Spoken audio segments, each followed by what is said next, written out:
విజయవాడ కానూరు కొత్త ఆటోనగర్లో 27 మంది మావోయిస్టులను ఆక్టోపస్ బలగాలు అరెస్టు చేశాయి. మరింత సమాచారం మా ప్రతినిధి జయప్రకాష్ ప్రత్యక్ష ప్రసారం ద్వారా అందిస్తారు. గత 3 గంటల నుంచి విజయవాడ న్యూ ఆటో నగర్లో ఆక్టోపస్ గ్రే హౌండ్స్ ఇటు కృష్ణా జిల్లా పోలీసులు సంయుక్తంగా తనిఖీలు చేపడుతూ ఉన్నారు. ప్రస్తుతం మనకి కనపడుతున్న ఆ బిల్డింగ్లోనే ఈ తనిఖీలు కొనసాగుతున్నాయి. మొత్తం 4 ఫ్లోర్లుగా ఆ బిల్డింగ్ ఉంది. కింద కొంతమంది ఉంటున్నట్టు తెలుస్తుంది. పైన 3 ఫ్లోర్లు ఒక గోడౌన్ లాగా మనకి కనపడుతుంది. అయితే ఆ 3 ఫ్లోర్లలో పోలీసులు విస్తృతంగా తనిఖీలు చేపడుతూ ఉన్నారు. ఈ తనిఖీల్లో కొంత ఇక్కడ అనుమానితులు ఉన్నట్లు గుర్తించారు. మావోయిస్టులు కొంతమంది ఉన్నట్లు పోలీసులు గుర్తించారు. వారిని అదుపులోకి తీసుకున్నట్టు మనకి సమాచారం తెలుస్తుంది. మొత్తం సుమారుగా 27 మంది వరకు ఇక్కడ ఇటువైపు ఉన్నారని తెలుస్తుంది. వీళ్ళంతా ఛత్తీస్గఢ్కి చెందిన వారుగా భావిస్తూ ఉన్నారు. ఇందులో మహిళలు అధికంగా ఉన్నారని తెలుస్తుంది. ఇక్కడకు కూలీల నేపథ్యంలో కూలీల ముసుగులో ఇక్కడికి వచ్చి షెల్టర్ జోన్గా మార్చుకున్నారని తెలుస్తుంది. ఒకవైపు అటు రంపచోడవరం మారేడుమిల్లి వద్ద పోలీసులు ఎన్కౌంటర్ జరిగిన క్రమంలోనే పక్కా సమాచారంతో ఇక్కడ తనిఖీలు చేస్తున్నట్టు మనకి తెలుస్తోంది. ఈ తనిఖీల్లో కొంత ఆయుధాలు కూడా గుర్తించినట్టు చెప్తూ ఉన్నారు. అయితే అది ఏ మేరకు ఉన్నాయి అనేది మనకి ఇంకా పూర్తి స్థాయిలో తెలుస్తుంది. ఇక్కడ ఆయుధ డంపు గుర్తించారా, లేకపోతే పరిసరాల్లో ఇంకా ఎక్కడైనా ఆయుధ డంపుని గుర్తించారా అనే విషయాలు పూర్తి స్థాయిలో తెలియాల్సి ఉంది. ఇటు కొద్దిసేపటి కిందట ఇంటెలిజెన్స్ ఏడీజీ పత్రికా సమావేశంలో కొన్ని కీలక విషయాలు తెలిపారు. గత నెలకు పైగా మావోయిస్టు కదలికలపైన వాళ్ళు ప్రత్యేక నిఘా ఉంచినట్టు తెలుస్తుంది. ఈ ప్రత్యేక కదలికలపైన నిఘాతోనే మావోయిస్టులు పలానా మారేడు మిల్లు వద్ద సంచరిస్తున్నట్టు గుర్తించారు. ఆ గుర్తింపుతోటే వాళ్ళు అక్కడకు వెళ్ళి పక్కాగా కాపు కాసినట్టు చెప్తూ ఉన్నారు. వెంటనే ఎదురు పడటము,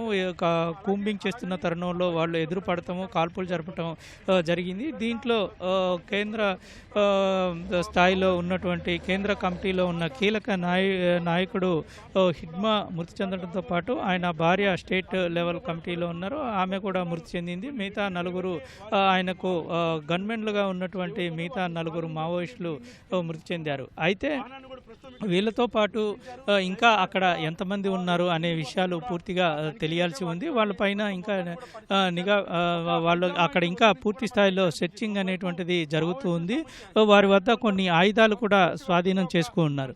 అయితే వీటితో పాటు ఇక్కడ కృష్ణా జిల్లాలో ఉన్నటువంటి సమాచారం మేరకు ఎక్కడైతే ఈ సరిహద్దుల్లో కాల్పులు జరుగుతూ ఉన్నాయి, వాళ్ళ కోసం కూంబింగ్ ఆపరేషన్స్ జరుగుతూ ఉన్నాయో ఆ ప్రాంతాల్లో వాళ్ళకి సంబంధించి పూర్తి స్థాయిలో ఉన్నటువంటి వాళ్ళు ఇటు షెల్టర్ జోన్లుగా ఇటువంటి గుర్తించబడని ప్రాంతాలకు, అంటే ఇక్కడ ఎప్పుడు మావోయిస్టులకు సంబంధించినటువంటి అలజడులు చాలా తక్కువగా ఉంటాయి, వాళ్ళ కదలికలు చాలా తక్కువగా ఉంటాయి కృష్ణా జిల్లాలో. ఈ నేపథ్యంలోనే ఇటువైపు షెల్టర్ జోన్గా ఏర్పాటు చేసుకొని ఇక్కడ ఉండేందుకు వాళ్ళు ప్రణాళికాబద్ధంగా ఇక్కడకు వచ్చినట్టు తెలుస్తుంది. అయితే ఒకే చోట ఇంతమంది ఉండటం వెనుకాల ఇంకా ఇక్కడ ఉన్నటువంటి వాళ్ళు ఎవరైనా వాళ్ళకి ఆశ్రయం ఇచ్చారా, సానుభూతి పరులు ఇంకా ఎవరున్నారు అనే విషయాలపైన ఇంకా పూర్తిగా ఆరా తీయాల్సిన అవసరం అయితే మనకి కనపడుతుంది. ఒకవైపు డాగ్ స్క్వాడ్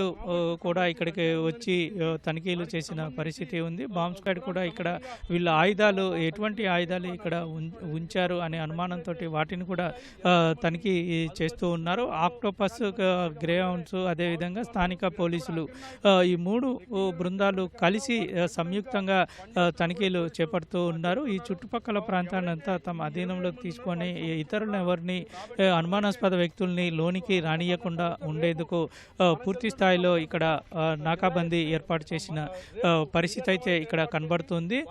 మొత్తం మీద ఇంకా తనిఖీలు ఇంకా జరుగుతూనే ఉన్నాయి. ఎప్పటి వరకు జరుగుతాయి అనేటువంటిది ఇంకా స్పష్టత రాలేదు. కొంత డంప్ ఇక్కడ కొన్ని స్వాధీనం చేసుకున్నట్టు, కొన్ని పత్రాలు ఇటువంటివి స్వాధీనం చేసుకున్నట్టు మనకి తెలుస్తుంది.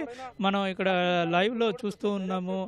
పైనుంచి కొన్ని బాక్సుల రూపంలో కిందికి తీసుకువస్తూ ఉన్నారు. అందులో ఆయుధాలు ఉన్నాయా లేదంటే పత్రాలు ఉన్నాయా అనేటువంటి వాటిల్లో ఇంకా స్పష్టత రాలేదు. ఇప్పటి వరకు ఉన్నటువంటి సమాచారం మేరకు 27 మంది వరకు ఇక్కడ ఈ ప్రాంతానికి వచ్చారు. ఇప్పుడు ఎంతమంది ఇక్కడ ఉన్నారు అనేది పూర్తిగా తెలియని పరిస్థితి ఉంది. అసలు ఆ బిల్డింగ్ ఎవరిది, యజమాని ఎవరు, ఎందుకు వాళ్ళు ఏ పని పైన ఇక్కడికి వచ్చారు, ఎక్కడి నుంచి వచ్చారని చెప్పారు, ఎంతకాలం నుంచి వాళ్ళు ఇక్కడ ఉంటున్నారు, ఇటువంటి విషయాలన్నింటినీ పూర్తిగా తెలుసుకోవాల్సిన అవసరం అయితే కనబడుతుంది. వీళ్ళందరినీ అదుపులోకి తీసుకున్న తరువాత వాళ్ళని విచారిస్తే మరిన్ని విషయాలు బయటపడే అవకాశం ఉంది. ఇంకా ఎక్కడెక్కడికి వాళ్ళు వెళ్ళే అవకాశం ఉంది అనేటువంటి విషయాలన్నింటినీ పోలీసులు తెలుసుకుంటూ ఉన్నారు. మరోవైపు ఇటు సరిహద్దుల్లో, రాష్ట్ర సరిహద్దుల్లో అటు ఛత్తీస్గఢ్, ఒడిశా, అటు ఆంధ్రప్రదేశ్ సరిహద్దుల్లో గత కొద్ది కాలంగా ఈ తనిఖీలు ముమ్మరం జరుగుతుంది. పోలీసులు కూడా కూంబింగ్ చాలా తీవ్రంగా చేస్తూ ఉన్నారు. ఒకవైపు సెంట్రల్ ఆధ్వర్యంలో కగార్ ఆపరేషన్ కూడా తీవ్ర స్థాయిలో జరుగుతున్న నేపథ్యంలో వాళ్ళు ఎక్కడ షెల్టర్ జోన్ సురక్షితంగా దొరుకుతుంది, ఎక్కడ పోలీసులకి అనుమానం రాని ప్రాంతాలు ఉన్నాయో అక్కడికి వెళ్ళి తలదాచుకునే ప్రయత్నంలో భాగంగానే ఇటువైపు వచ్చి ఉంటారు అనేది తెలుస్తుంది. మొత్తం మీద ఇప్పుడు జరుగుతున్నటువంటి తనిఖీల్లో కొంత కీలక సమాచారం అయితే వాళ్ళు పోలీసులు రాబట్టినట్టు తెలుస్తుంది. కొన్ని స్వాధీనం చేసుకొని కొంత డంపుని కూడా, అంటే అందులో ఒక కీలక పత్రాలు, వాళ్ళకి సంబంధించినటువంటి వివరాలు కూడా అందులో ఉన్నట్టు తెలుస్తుంది. ప్రస్తుతం ఇంకా వీళ్ళ తనిఖీలు అయితే కొనసాగుతూ ఉన్నాయి. ఎప్పటి వరకు ఈ తనిఖీలు కొనసాగుతాయి అనే వాటిల్లో ఇంకా స్పష్టత లేదు. ఒకవైపు కాకినాడ అటు ప్రాంతంలో మారేడుమిల్లి వద్ద ఇటు ఎన్కౌంటర్ జరగటము, ఇక్కడ తనిఖీలు జరగటం అనేది రాష్ట్రంలో ఒక సంచలనంగా చెప్పుకోవచ్చు.